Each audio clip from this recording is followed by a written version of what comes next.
विद्यार्थिनी विनयभंग प्रकरणातील शिक्षक अजित दिवटे अखेर पोलिसांच्या ताब्यात. पंढरपूर येथून गुप्त कारवाई. कुरुंदवाड पोलिसांचा सापळा यशस्वी. आज न्यायालयात हजर करणार.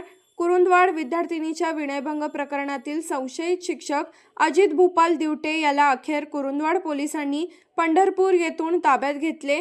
गेल्या काही दिवसांपासून फरार असलेल्या दिवटेच्या शोधासाठी पोलिसांनी गुप्तपणे हालचाली करत तांत्रिक माहितीच्या आधारे ही कारवाई केली. शुक्रवारी दिनांक 31 सकाळी त्याला न्यायालयात हजर करण्यात येणार आहे.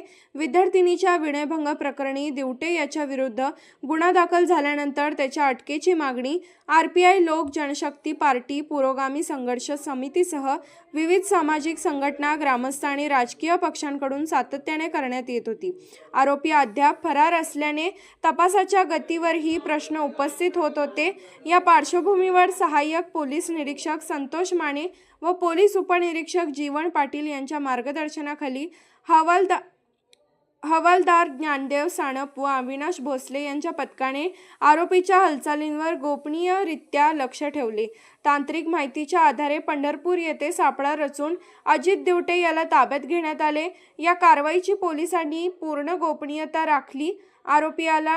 आरोपीला न्यायालयात हजर केल्यानंतर पोलीस कोठडी मिळते का आणि तपासात आणखी कोणती माहिती समोर येते याकडे सर्वांचे लक्ष लागले आहे. पोलीस ऑफ इंडिया न्यूज चॅनलला लाईक करा, शेअर करा आणि सबस्क्राईब करा.